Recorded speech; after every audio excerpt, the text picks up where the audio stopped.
یا بنی اقم الصلاۃ وامر بالمعروف وانہا عن المنکر۔ یہ آیت مبارکہ قرآن کریم کے اندر سورہ لقمان میں موجود ہے۔ لقمان ایک حکیم کا نام ہے، اکثر لوگوں نے اس کا تعارف سن رکھا ہے کہ لقمان حکیم کے نام سے بڑا مشہور ہے۔ پہلی امتوں میں یہ گزرا ہے۔ اس نے اپنی اولاد کو، اپنے بیٹوں کو کچھ نصیحتیں کی تھی۔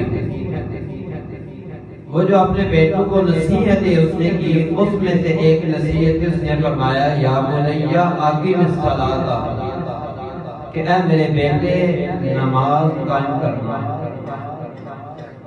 اس قرآن کے اندر اللہ رب العزت نے ایک مرتبہ نہیں، دو مرتبہ نہیں، 100 مرتبہ نہیں، بلکہ قرآن اور حدیث کے اندر تقریباً 750 مرتبہ نماز پڑھنے کا حکم نازل ہوا ہے۔ بتائیں، آپ لوگ بتائیں، اگر اللہ ایک بار بھی کہہ دیتا تو دوبارہ کہنے کی ضرورت ہے؟ اس کی کوئی ضرورت تھی؟ لیکن اس نے ایک بار نہیں، 2 بار نہیں، بلکہ 750 مرتبہ قرآن میں حکم دیا کہ نماز پڑھو، میری بارگاہ میں حاضر ہو جاؤ۔ پھر بندہ اگر اس کے فرمان کو سمجھے ہی نہ، اور مفسرین یہاں بڑی پیاری بات فرماتے ہیں، وہ کہتے ہیں ماں اپنے بچے سے پیار کرتی ہے تو رب اپنے بندے سے 70 ماؤں سے بھی بڑھ کر پیار کرتا ہے۔ بولے سبحان اللہ۔ تو بچے میری طرف رکھے نا، کوئی بات لے کر جائیں، کوئی سمجھ بھی آ جائے۔ فرمایا اگر ماں اپنے بچے سے پیار کرتی ہے تو اللہ اپنے بندے سے 70 ماؤں سے بھی زیادہ پیار کرتا ہے۔ تو اتنی بار کی وہ ارشاد فرمایا اگر ماں کو پتا ہو کہ سامنے آگ ہے اور میرا بیٹا اس میں گرے گا تو اسے نقصان ہوگا، آگ اس کو جلائے گی، تو میں ماں کو اگر آگے بڑھ کے 100 بار بھی روکنا پڑے وہ اپنے بچے کو روکتی ہے کہ کہیں یہ آگ میں نہ چلا جائے۔ تو فرمایا اللہ رب العزت بھی 700 بار حکم دے کے اپنے بندے کو آگ سے بچا کہ میرا بندہ کہیں نقصان کے راستے پہ نہ چل پڑے، یہ جہنم کے راستے پہ چل کر جہنم میں نہ چلا جائے۔ اور میں اللہ رب العزت بھی اپنے بندے کو اس سے دور رکھنے کی کوشش کر رہا ہے۔ تو ہر لحاظ سے، اور حدیث پاک کے اندر تو حضور علیہ السلام نے اتنی بار حدیث جو ہے وہ نماز کی فضیلت میں بیان کی تاکہ لوگوں کے دلوں میں نماز کی محبت پیدا ہو جائے۔ لیکن پھر بھی اگر کوئی نہ سمجھے، نماز پڑھنے کو بوجھ سمجھے، فرمایا اس سے بڑی ہلاکت کوئی نہیں ہے۔ نماز پڑھے بغیر نجات نہیں ہے۔ کل قیامت والے دن سب سے پہلا فرمایا جو سوال ہوگا انسان سے وہ نماز کے متعلق ہوگا۔ اگر وہ نماز سے بری ہو گیا تو باقی اعمال کے اندر بھی آسانی پیدا ہو جائے گی، لیکن اگر نماز کے سوال میں ہی وہ پریشان ہو گیا، وہیں اٹک گیا، تو باقی جوابات دینے میں اسے اور زیادہ پریشانی کا سامنا کرنا پڑے گا۔ تو اس لیے فرمایا گھر میں ہو تب بھی، سفر میں ہو تب بھی، جہاں کہیں بھی ہو نماز کا خیال رکھو۔ اور اتنی آسان بنا کے پیش کی، فرمایا اگر تمہیں مشکل لگتی ہے، تمہیں کوئی ایسی بیماری ہے تم کھڑے ہو کے نہیں پڑھ سکتے تو بیٹھ کے پڑھ لو۔ فرمایا اگر بیٹھ کے بھی نہیں پڑھ سکتے تو لیٹ کے پڑھ لو۔ مالک لیٹ کے بھی نہیں پڑھ سکتے، اتنی ہمت ہی نہیں ہے، فرمایا اشارے کے ساتھ پڑھ لو، ایک انگلی کے اشارے سے بھی نماز ادا کر لو، ورنہ تب بھی نماز کو قبول فرما لو۔ وہ اتنی آسانیاں اپنے بندوں کے لیے پیدا کرتا ہے، لیکن ہم اس کی بارگاہ سے ہٹ کر باقی ہر کام کرنے کے لیے تیار ہیں۔ میں نے اکثر لوگ دیکھے ہیں، آپ نے بھی دیکھے ہوں گے، جس کسی کی رات کی ڈیوٹی ہو وہ ساری رات جاگتا ہے یا نہیں جاگتا؟ جاگتا ہے، چند پیسوں کے لیے جاگتا ہے، اور جسے پتا ہو میں نے صبح 6 بجے اپنے کام پہ پہنچنا ہے، ایسے بات وقت بھی ہیں 5 بجے اٹھیں گے، تیاری کریں گے، اس میں نماز کا ٹائم ہوتا ہے، پھر بھی نماز پڑھے بغیر 6 بجے اپنے کام پہ پہنچ جائیں، لیکن نماز پھر بھی ادا کرنے کی توفیق نہیں ہوتی۔ تو فرمایا جب تم اٹھتے ہو، تمہیں موقع مل گیا، تو تم جب اٹھے ہی ہو، تمہیں ٹائم پہ پہنچنا ہی ہے، تو نماز کا وقت ہے، پہلے نماز ادا کرو۔ لیکن نہیں. اور پھر کہتے ہیں کہ غربت ختم نہیں ہو رہی، یہ مسئلہ نہیں ختم ہو رہا، یہ مسئلہ نہیں ختم ہو رہا. فرمایا اصل بات یہ ہے کہ جو تیرے در سے یار پھرتے ہیں پھر در بدر یوں ہی خار پھرتے ہیں کہ وہ ایک سجدہ جسے تو گرا سمیتا ہے 1000 سجدے سے دیتا ہے بندے کو نجات. فرمایا وہ ایک سجدہ جو اللہ کی بارگاہ میں تو کرتا تو اللہ تمہیں باقی کسی کے سامنے سر جھکانے کی تو نہیں دیتا. تمہیں ضرورت ہی نہ رہنے دیتا کہ کسی کے سامنے تمہارا سر جھکے، کسی کے سامنے تمہیں جھولی پھیلانی پڑے. فرمایا لیکن تم نے اللہ کی بارگاہ میں سر نہ جھکایا، اب در در پہ ہاتھ پھیلاتے رہو تاکہ تمہاری ضرورتیں پوری نہیں ہوگی. اگر تم ایک اس کے در پہ آ جاتے تو وہ دنیا تمہارے پیچھے لگا دیتا. آج جس کے پاس پیسہ ہو، جس کے پاس شہرت ہو، تو سمجھتا ہے میں بڑا آدمی ہوں، میرے پر اللہ بڑا راضی ہے. فرمایا اللہ ایسے بندے پر راضی نہیں ہوتا. تو پوچھا کون ہے وہ لوگ جن پر اللہ راضی ہوتا ہے؟ تو فرمایا تم نے اگر دیکھنا ہو کہ اللہ اس بندے سے راضی ہے یا نہیں تو یہ نہ دیکھا کرو کہ اس کے پاس پیسے ہیں یا نہیں، یہ نہیں دیکھنا کہ اسے اللہ نے مال دیا، شہرت دیا تو اس پہ راضی ہے. فرمایا جسے میں اپنے سجدے کی توفیق دیتا ہوں در حقیقت میں اس بندے سے راضی ہوتا ہوں جسے میں سجدے کی توفیق دیتا ہوں. فرمایا اگر تمہیں سجدے کی توفیق ہے، باقی کائنات کی کوئی نعمت نہیں ہے تو سمجھو اللہ نے تمہیں ساری دولتیں عطا کی ہے. لیکن اگر تمہیں سجدے کی توفیق نہیں ہے، تمہیں جو کچھ بھی ملا ہے تو یہ تمہارے لیے وبال جان ہے، کل قیامت کے لیے تمہارے لیے مشکل ہوگا. نماز کی اگر توفیق نہیں ہے، فرمایا اگر جانتے ہو، یہ جاننا چاہتے ہو کہ تمہارا رب تم سے ناراض ہے یا راضی ہے تو دیکھو اگر اس نے تمہیں سجدے کی توفیق بخشی ہے تو سمجھو تمہارا رب راضی ہے. اگر سجدے کی توفیق نہیں بخشی، تمہیں نماز کی توفیق نہیں ہوتی تو پھر سمجھاؤ تمہارا رب تم سے راضی نہیں ہے. مال تو اس نے کافروں کو بھی دیا ہے، مال تو غیر مسلموں کو ہم سے زیادہ دیا ہے. اگر یہی معیار رکھا جائے کہ اللہ رب العزت جس سے راضی ہوتا ہے مال دیتا ہے تو کیا اللہ کافروں سے راضی ہے؟ کیا انگریز لوگوں سے زیادہ راضی ہے جسے اللہ نے اتنا مال و دولت دیا ہے، ہم سے وافر مقدار میں دیا ہے؟ یہ معیار نہیں ہے، بلکہ معیار اس کی بارگاہ میں یہ ہے کہ جسے وہ اپنے گھر میں آنے کی توفیق دیتا ہے در حقیقت اس سے راضی ہوتا ہے. تو اس لیے ہمیں اپنی زندگی کے معاملات کو، اپنے روزمرہ کے معاملات کو اس طرح سے ترتیب دو کہ تم جب بھی نماز کا وقت آئے سارے کام چھوڑ کے اپنے رب کی بارگاہ میں حاضر ہو جاؤ. یہ اصل بندگی ہے. ہمیں زندگی آمد برائے بندگی، زندگی بے بندگی شرمندگی. ہمیں زندگی کے آنے کا مقصد یہ تھا کہ جب بھی نماز کا وقت ہوتا تیرا سارا اللہ کی بارگاہ میں جھک جاتا. اور فرمایا اگر تمہیں بندگی کی توفیق نہیں ہے تو پھر وہ زندگی نہیں ہے، بلکہ وہ ایسی زندگی انسان کے لیے شرمندگی بن جاتی ہے. وہ ساری زندگی ذلت ہوتی ہے، اس کے لیے کوئی فخر کی زندگی نہیں ہوتی. آپ خود دیکھتے ہیں معاشرے میں جو بندہ نیک ہو، نماز کا پابند ہو اور اچھا آدمی ہو، لوگ اس کو نگاہ قابل قدر سے دیکھتے ہیں کہ یہ بندہ اچھا ہے، نماز ادا کرتا ہے. لیکن فرمایا اس سے تمہیں اپنے آپ کو خود بدلنے کی ضرورت ہے. ایک گاؤں میں مسجد ہوتی ہے، ایک سب سے زیادہ بندہ نظر نہیں آتا تو کیا اس پوری آبادی کے اندر بندے اتنے ہیں؟ نہیں، ایسی بات نہیں ہے.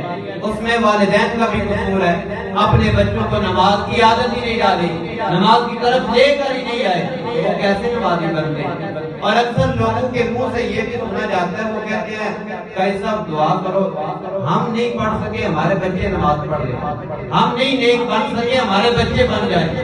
کیوں بن جائیں گے جب اللہ رسول نے آپ کو جو حکم دیا تھا آپ نے اللہ رسول کی بات نہیں مانی تو یہ آپ کی بات کیوں مانیں گے؟ فرمایا حدیث پاک کے اندر کہ جب بچہ 7 سال کا ہو جائے تو اسے پیار کے ساتھ مسجد میں لے کے آؤ، اسے مسجد میں لا کر اسے نماز کے ساتھ کھڑا کرو.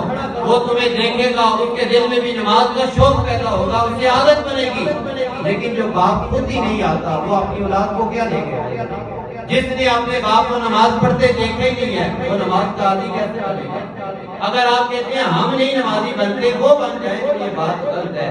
اور پھر کہتے ہیں کوئی ایسا طویز دے کہ یہ نماز پڑھنے لگ جائے، یہ قرآن پڑھنے لگ جائے. میں نے کہا جو طویز تمہیں اللہ کے رسول نے دیا تھا کہ 7 سال کی عمر میں پیاس سے لے کے آؤ، 10 سال کی عمر میں بھی نماز نہ پڑھے تو اسے مار کے نماز پڑھاؤ، تو آج تو اس کے اوپر عمل کرتا تو تمہیں باقی کسی تعویذ کی ضرورت ہی نہ رہتی۔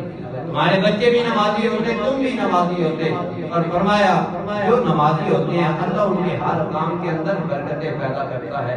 تو والدین کا بھی بہت بڑا کردار ہے، اگر وہ اس اولاد کو نہیں پڑھاتے نماز تو کل ان سے بھی اس کے بارے میں پوچھا جائے گا۔ آج والدین خاص طور پر مائیں اپنے بچوں کو صبح تقریباً نماز کے وقت میں اٹھا دیتی ہیں، انہیں کبھی یہ خیال نہیں آیا کہ اب اس کی نیند خراب ہو رہی ہے۔ وہ کس لیے سکول جانے کے لیے اسے تیار کرتی ہیں، اگر وہ روئے تب بھی اسے منانے کی کوشش کرتی ہیں، سختی کے ساتھ تیار کر کے ناشتہ کروا کے سکول ٹائم پہ پہنچ جاتا ہے بچہ۔ لیکن اسی ماں کو اگر کہا جائے کہ بچے کو صبح نماز کے لیے اٹھایا کرو تو وہ کہتی ہے ابھی تھوڑا سا سو لے، بچہ ہے۔ جب اللہ رب العزت ان سے زیادہ اس اپنے بندے سے پیار کرتا ہے، وہ حکم دے رہا ہے کہ میرے بندے کو اٹھاؤ، میرے بندے کو اٹھاؤ، میری بارگاہ میں آئے، تو کیسے ہمدردی کا اعلان کر رہی ہے؟ اس ماں کو خیال کرنا چاہیے، نماز کے لیے اولاد کو اٹھانا چاہیے، اور والدین کو بھی نماز کی فکر کرنی چاہیے۔ جب خود آئیں گے تو اپنے بچوں کو ساتھ لے کر آئیں گے، تب حقیقی معاشرے کے اندر تبدیلی پیدا ہوگی۔ حضرت بابا فرید گنجے شکر کا آپ نے واقعہ بارہا سن رکھا ہے۔ آپ کی والدہ آپ کو بچپن میں نماز کی دعوت دیتی تھی، لیکن فرماتے ہیں میرا کوئی اتنا رجحان نہیں تھا، شوق نہیں تھا، لیکن وہ ماں کیسی عظیم ماں تھی جس نے اپنی اولاد کی تربیت کر کے دنیا کو اتنا عظیم انسان دیا ہے۔ وہ فرماتے ہیں جب بھی میں نماز کے لیے کھڑا ہوتا تھا میری ماں مجھے وضو کرنے کے لیے بھیجتی، خود میرے مصلے کے نیچے شکر کی پڑیاں رکھ دیتی تھی۔ جب میں آتا نماز ادا کرتا، مصلی اٹھاتا، نیچے سے مجھے شکر مل جاتی، میں بڑا خوش ہوتا تھا کہ مجھے نماز پڑھنے سے رب شکر دیتا ہے۔ تو جب بھی نماز کا وقت آتا تھا میں پہلے سے انتظار میں ہوتا تھا کہ کب نماز کا وقت آئے، میں نماز ادا کروں، میرا رب مجھے شکر ادا کرے گا۔ تو فرمایا ایک دن ایسا ہوا کہ آپ کی والدہ کسی کام سے باہر چلی گئی، واپس آنے میں دیر ہو گئی، نماز کا وقت ہو گیا، تو فرماتے ہیں میں آیا، وضو کیا، مصلی بچھایا، اپنی روٹین کے مطابق میں نے نماز ادا کرنی چاہیے، لیکن آج ماں گھر کے اندر موجود نہیں ہے۔ وہ کہتی ہیں میرے دل میں خیال آیا اگر آج میرے بیٹے نے نماز ادا کی، مصلی کے نیچے سے شکر نہ نکلی، اس کا دل بہل جائے گا، یہ نماز سے دل اٹھ جائے گا، یہ دوبارہ نماز کی طرف نہیں آئے گا۔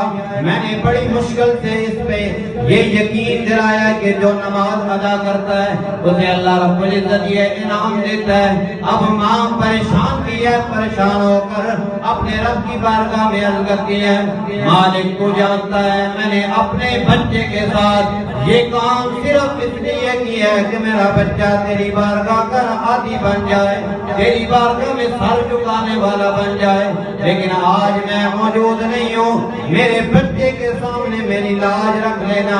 فرماتے ہیں انہوں نے نماز ادا کی، نماز ادا کر کے مصلی اٹھایا، نیچے سے شکر اپنی روٹین کے مطابق مل گئی، کھائی۔ جب ماں گھر پہنچی بڑی پریشان ہے، پتہ نہیں آج کیا معاملہ ہوا ہے۔ بیٹا کہتے ہیں ماں آج میں نے نماز ادا کی ہے لیکن شکر تو ملی ہے، اس کا ذائقہ وہ نہیں ہے جو پہلے ہوا کرتا تھا۔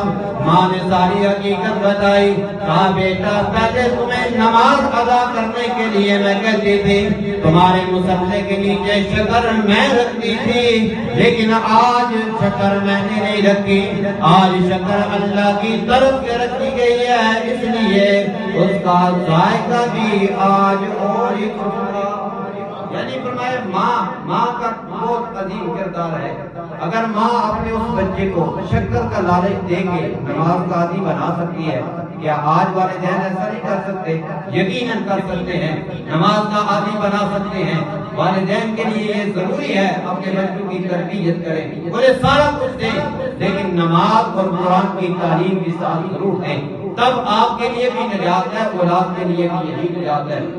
اگر آپ اپنی اولاد سے حقیقی پیار کرتے ہیں تو اس پیار کے لیے یہی ضروری ہے کہ انہیں دین بھی سکھایا جائے۔ اگر آپ انہیں دین نہیں سکھاتے، نماز کا عادی نہیں بناتے، تو آپ یقین مانیں اپنی اولاد سے پیار نہیں کرتے، صرف دکھاوا ہے۔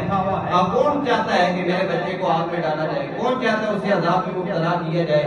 جب آپ نہیں چاہتے تو اپنی اولاد کو نماز کی طرف لے آئیں، اس چیز کا عادی بنائیں۔ اور حضور علیہ السلام نے بارہا احادیث کے اندر نماز کی فضیلت بیان کی ہے تاکہ میرے امتیوں کے دل کے اندر نماز کی محبت پیدا ہو جائے۔ آپ علیہ السلام نے ارشاد فرمایا جب انسان نماز کے لیے آتا ہے، نماز کے لیے کھڑا ہوتا ہے، اللہ رب العزت فرشتوں کو حکم دیتا ہے، فرشتوں اس کے گناہوں کو اتار کے ایک سائیڈ پہ رکھ دو، اسے گناہوں سے خالی ہو کر نماز ادا کرنے دو۔ فرشتے گناہوں کو اتار کر ایک سائیڈ پہ رکھ دیتے ہیں، بندہ نماز ادا کرتا ہے، جب نماز ادا کر کے فارغ ہوتا ہے فرشتے عرض کرتے ہیں مالک اب کیا اس کے گناہ واپس اس کو دے دیں۔ فرمایا میرے فرشتوں جب ایک بار میرے بندے سے گناہوں کو دور کر دیا ہے اب اسے واپس دینے کی ضرورت نہیں ہے۔ فرمایا اسے ایسے ہی جانے دو، اسے واپس دینے کی ضرورت نہیں ہے۔